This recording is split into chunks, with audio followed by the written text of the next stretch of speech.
નમસ્કાર દર્શક મિત્રો, IHRRTC ન્યૂઝમાં આપનું હાર્દિક સ્વાગત છે। હું છું આપની સાથે સંધ્યા। તો સમાચારની શરૂઆત કરતા પહેલા નજર કરીશું આજના મુખ્ય સમાચાર પર। ભરૂચ જિલ્લાના જંબુસર વેળજ પોલીસે છેતરપિંડી ગેંગનો કર્યો પર્દાફાશ।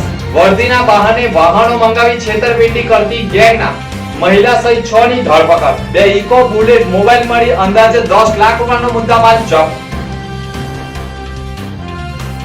પાલેજમાં પાન મસાલાની દુકાનમાંથી નશાકારક કફ સિરીપનું કૌભાંડ ઝડપાયું।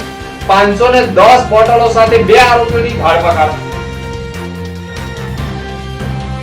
ભરૂચ જિલ્લાના આમોદમાં ઘાસઝાડનો બળેલો ટેમ્પોમાં આગ ભભૂકી ઉઠતા ભય। વાયરોના શોર્ટ સર્કિટથી આગ લાગી હોવાનું પ્રાથમિક અનુમાન। આમોદના તણછા નજીક બાઇક અને ટેમ્પો વચ્ચે અકસ્માત સર્જાઈ ગયો છે। આસપાસ યુવાનનું ઘટના સ્થળે મોત થયું છે। સાયગા GIDCની ધર્મજ કંપની પરથી ઘરે પરત ફરતી વેળે અકસ્માત નડ્યો હતો। તણછા ગામ નજીક આઈસર ટેમ્પો સાથે બાઇક ભટકાતા સ્થળ ઉપર જ યુવકનું કમકમાટી ભર્યું મોત થયું હતું। પરિવારમાં અને આમોદ પંથકમાં શોકનો માહોલ સર્જાયો હતો। વિવેક કુમાર ભરત કાછિયા પટેલના અકસ્માતની વાત વાયુ વેગે પ્રસરી જતા લોકોના ટોળે ટોળા આમોદ સામૂહિક આરોગ્ય કેન્દ્ર ખાતે પહોંચી ગયા હતા। આમોદ પોલીસે મૃતદેહનો કબજો લઈ પોસ્ટમોર્ટમ અર્થે ખસેડી વધુ તપાસ આરંભી છે। અંકલેશ્વર નજીક હાઈવે ઉપર ફરી એકવાર અકસ્માતનો બનાવ સામે આવ્યો છે। અંકલેશ્વર નજીક હાઈવે ઉપર સુરતથી વડોદરા તરફ જઈ રહેલ કારના ચાલકને PI ઇન્ડસ્ટ્રીયલ નજીક જ અકસ્માત નડ્યો છે। આગળ ચાલતા વાહન સાથે કાર ભટકાતા કારનો કચુંબર થઈ ગયું હતું। ટેન્કર કારમાં ઘૂસી ગયું હતું અને બે વાહન વચ્ચે કાર સેન્ડવિચ બની ગઈ હતી। અકસ્માતમાં કાર ચાલકને ગંભીર ઇજાઓ પહોંચતા તેનું ઘટના સ્થળે મોત થયું હતું।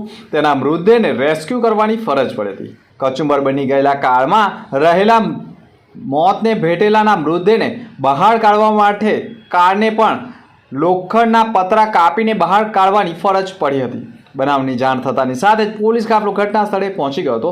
કારનું પતરું કાપી મૃતદેહને બહાર કાઢતા જ હાશકારો અનુભવ્યો હતો। પોલીસે પણ મૃતદેહનો પોસ્ટમોર્ટમ અર્થે ખસેડવાની કવાયત કરી કાયદેસરની કાર્યવાહી કરી છે। જંબુસર વેળજ પોલીસે ઉછત ગામે કેનાલ રોડ પર એક મહિના અગાઉ ફરિયાદીની સફેદ કલરની ઇકો ગાડી નંબર GJ6PK 7423ની જેની આશરે કિંમત ₹5 લાખની લઈ આરોપીઓએ ફરિયાદીને પાવાગઢ જવાની વર્ધી આપી હોય તેમ જણાવી આરોપીઓએ પૂર્વ આયોજિત કાવતરું રચી ઉછત ગામ નર્મદા કેનાલ રોડ ઉપર ફરિયાદી પેશાબ કરવા ઉતરતા જ ફરિયાદીની ઇકો ગાડી આરોપીઓ લઈને ભાગી ગયા હતા। જે અંગેનો ગુનો વેળજ પોલીસ મથકમાં છેતરપિંડી અને પૂર્વ આયોજિત એક્ટ હેઠળ દાખલ કરાયો હતો। જેમાં આરોપીની સઘન પૂછપરછ કરતા તેઓની આખી ગેંગ હોવાનો પર્દાફાશ થતા જ અન્ય કેટલીક છેતરપિંડી કરી છે તેનો ભેદ ઉકેલવાના પણ પ્રયાસ કર્યા છે। કડક પૂછપરછમાં વધુ એક ઇકો ગાડી નંબર GJ7DE6695 તથા બુલેટ ગાડી GJ6QC 4083ની પણ મળી આવી હતી અને છેતરપિંડીના ગેંગમાં એક મહિલા સહિત 6 આરોપીઓ પાસેથી 7 નંગ મોબાઈલ પણ કબજે કરવામાં આવતા કુલ 10,23,000નો મુદ્દામાલ જપ્ત કરવામાં આવ્યો છે।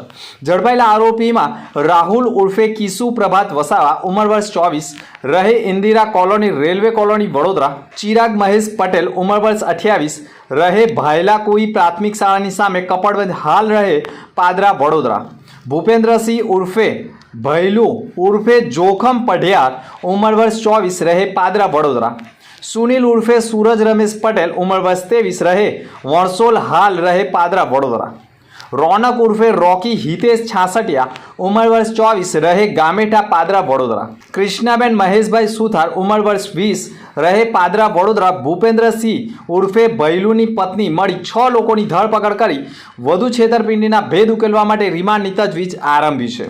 આ સમગ્ર પ્રકરણમાં ઝડપાયેલા રાહુલ ઉર્ફે કિસુ વસાવા અનેક ગુનાનો આરોપી હોય અને સમગ્ર પોલીસ મથકોમાં તેની સામે લૂંટ, ચોરી, હત્યાના પ્રયાસ સહિતના ગુનાઓ દાખલ થયા હોવાની માહિતી સપાટી પર આવી ગઈ છે।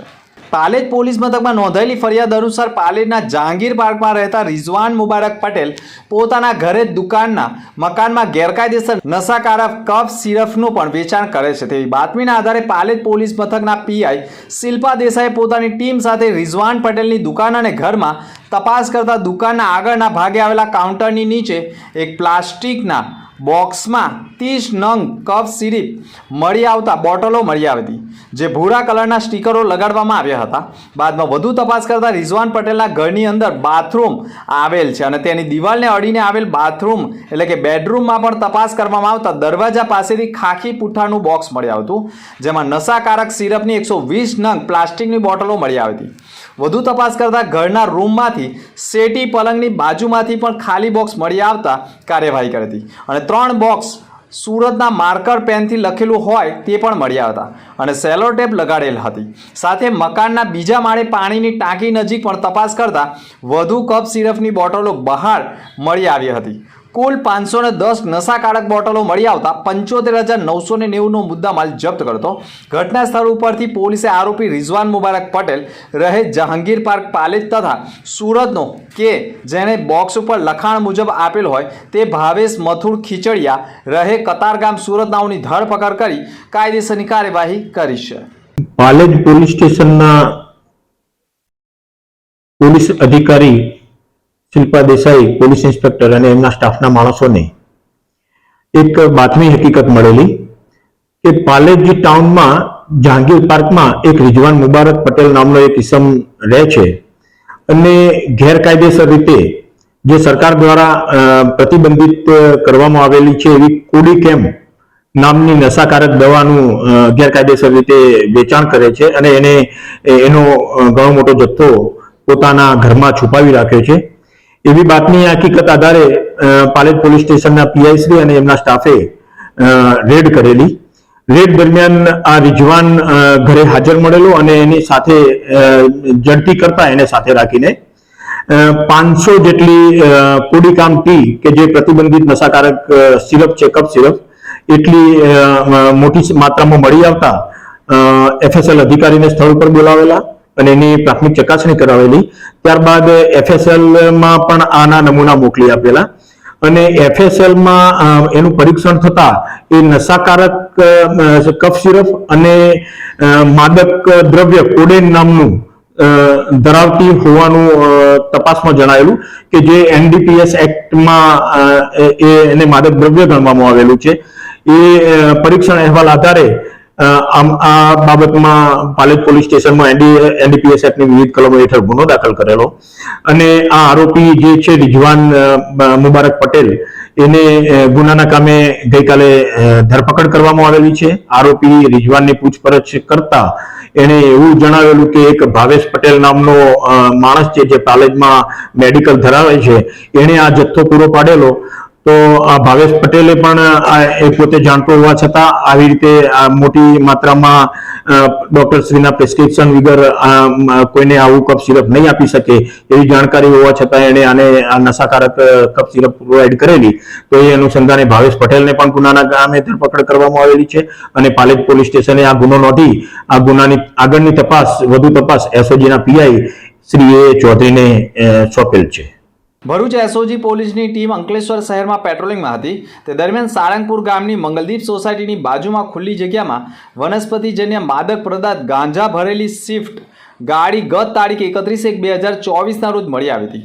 જેના પગલે અંકલેશ્વર જીઆઈડીસી પોલીસ મથકમાં ગાંજાનો જથ્થો, કાર અને મોબાઈલ મળી અંદાજે 6,10,030નો મુદ્દામાલ જપ્ત કર્યો હતો અને ગુનો દાખલ કરવામાં આવ્યો હતો. ગાડીનો ચાલક છેલ્લા 6 મહિનાથી નાસ્તો ફરતો હતો. આ ગુનાનો વોન્ટેડ આરોપી ગડખોલ પાટિયા પાસેથી ઝડપી પાડવામાં આવતા પૂછપરછ દરમિયાન પોતાનું નામ દીપક હૃદયનારાયણ મંડલ હોવાનું સામે આવ્યું છે અને મંગલદીપ સોસાયટીનો રહેવાસી હોવાની કબૂલાત કરતા પોલીસે કાયદેસરની કાર્યવાહી કરી છે. ગુજરાત રાજ્ય શિક્ષણ બોર્ડ દ્વારા લેવાયેલ ધોરણ 10ની બોર્ડની પરીક્ષાનું પરિણામ નેત્રંગ તાલુકાની શાળાઓનું પરિણામ 90%થી ઉપર આવતાની સાથે જ વિપરીત ધોરણ 11માં આર્ટ્સ કોમર્સ વિભાગના એડમિશન માટે વિદ્યાર્થીઓને હાડમારીનો સામનો કરવો પડી રહ્યો છે. શિક્ષણ વિભાગ એક ઓરડામાં 60 વિદ્યાર્થીઓને બેસાડવા માટેની મંજૂરી આપે છે, પરંતુ એક ઓરડામાં 80 વિદ્યાર્થીઓને બેસાડવામાં આવે તો પણ મોટી સંખ્યામાં વિદ્યાર્થીઓ શિક્ષણ કાર્યથી વંચિત રહેવાની ચોંકાવનારી માહિતી સામે આવી છે.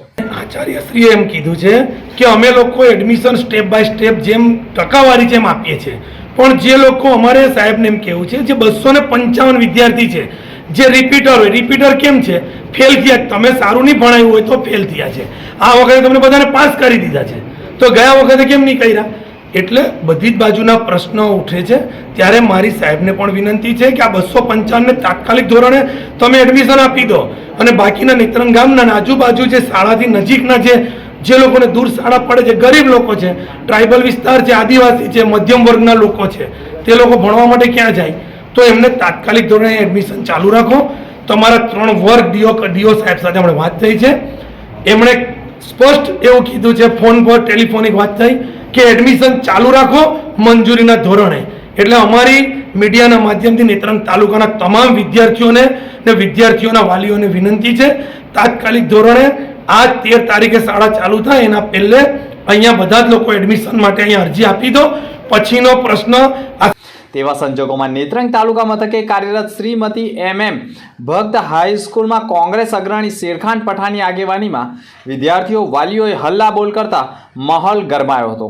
શાળામાં અભ્યાસ કરીને પાસ થયેલા વિદ્યાર્થીઓને પ્રથમ એડમિશન આપવામાં આવે તેવી રજૂઆત કરાઈ હતી. ભક્તના હાઈસ્કૂલમાં આચાર્ય RL વસાવાએ પણ તમામ વિદ્યાર્થીઓને શિક્ષણથી વંચિત નહીં રહી જાય તે અમારી શાળાની પ્રથમ પ્રાથમિકતા હશે તેવું પણ નિવેદન આપ્યું હતું અને તમામ વિદ્યાર્થીઓને એડમિશન મળે તેવા પ્રયાસો કરાશે. આપણા માજી સાંસદના ઉમેદવાર શેરખાન પઠાણ સાહેબ રજૂઆત કરવા માટે આવ્યા છે. એમને મેં રજૂઆત કરી કે સાહેબ આપણે ત્યાં ફક્ત 3 વર્ગ છે, ધોરણ 11ના 3 વર્ગ છે, એક વર્ગમાં 60 વિદ્યાર્થી લે કે 180 વિદ્યાર્થીને આપણે એડમિશન આપી શકીએ.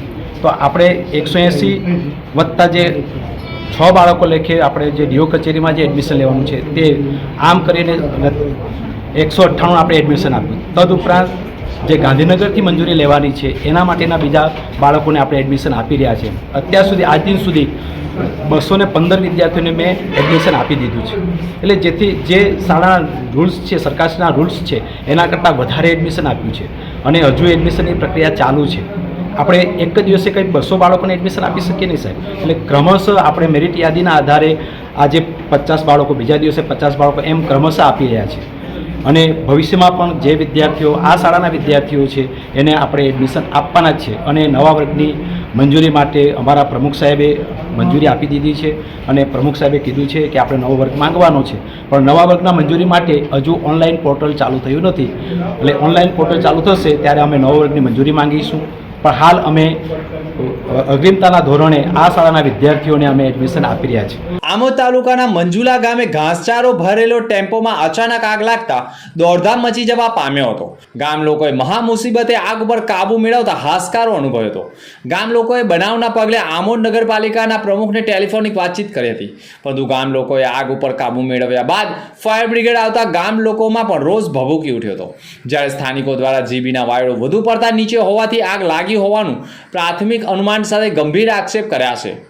અત્રે ઉલ્લેખનીય છે કે આમોદ નગરપાલિકાનો ફાયર બ્રિગેડનો ટ્રક બંધ હાલતમાં હોવાથી અન્ય નગરપાલિકાને સંપર્ક કરી ફાયર બ્રિગેડ બોલાવી હતી, જેના પગલે ફાયર બ્રિગેડને આવતા વાર લાગી હતી. જોકે સ્થાનિકોએ જ પાણીનો માળો ચલાવી આગ ઉપર કાબુ મેળવી લીધો હતો.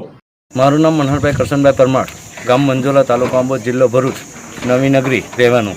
અને ઘાસની ગાડી ભરેલી નવી નગરીમાંથી આવતા બધી જગ્યાએ જીબીની એકદમ નિષ્કાળજી છે. વાયરો નીચા છે, જોઈ લો, આ વાયર નીચા છે અને એ લોકો એવું કહે છે કે 17 ફૂટ ઊંચા વાયર છે. તો આ 17 ફૂટ દેખાય છે, જોઈ લો. અને એકય વખત જીબીને વારંવાર રજૂઆત કરેલી છે. મેં પોતે પણ કેટલી વખત રજૂઆત કરી, ક્યારે સાંભળતા નથી. બીજા નંબર મેન્ટેનન્સ કરવાનું થાય તો ટાઈમ પર હાજર આવતા નથી. આ બધા જો દોરડા જેમ તેમ લબડેલા છે. તો તમારે શું ઘટના બની? એમાં ટેમ્પાના વાયરના અડવાના કારણે આગ લાગી ગઈ. કેટલું નુકસાન થયું હશે આશરે? નુકસાન મિનિમમ 1.5-2 લાખ રૂપિયાનું નુકસાન થયું. તમે કોને જાણ કરી? આગળ જાણ કરેલી. કોને? ધારાસભ્યને જાણ કરી, જીબીને જાણ કરી, પછી પ્રમુખને જાણ કરી નગરપાલિકાના. તો ફાયર બ્રિગેડ આવેલું? ફાયર બ્રિગેડ આવેલું, પણ ફાયર બ્રિગેડ કંઈક એના ટાઈમે પણ આવતા પહેલાં અમે આગ ઓલવી નાખેલી હતી. ગામ લોકોએ બધું ગામ, આખું ગામ થઈને બધાએ પાણી વેળે અને આગ ઓલવી નાખી. તો તમે શું કહેવા માંગો જીબી વાળા? જીબી વાળા કોઈ કન્ટિન્યુઅસ સરખું કામ કરતા નથી. કાયમી ધોરણ, આ એક દિવસ નહીં, કાયમી ધોરણ.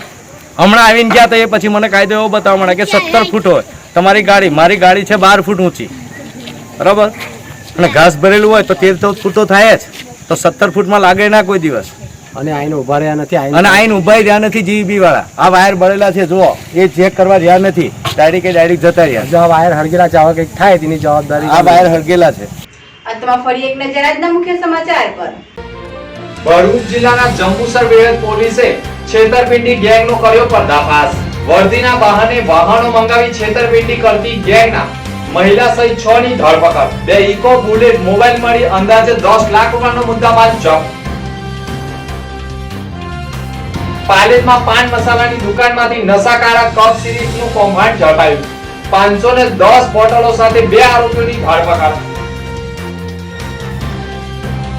ભરૂચ જિલ્લાના આમોદમાં ઘાસઝાડનો ભરેલો ટેમ્પોમાં આગ ભભૂકી ઉઠતા ભય. વાયરોના શોર્ટ સર્કિટથી આગ લાગી હોવાનું પ્રાથમિક અનુમાન. તો આ હતા અત્યાર સુધીના સમાચાર. નવા સમાચાર સાથે ફરી મળીશું. નમસ્કાર.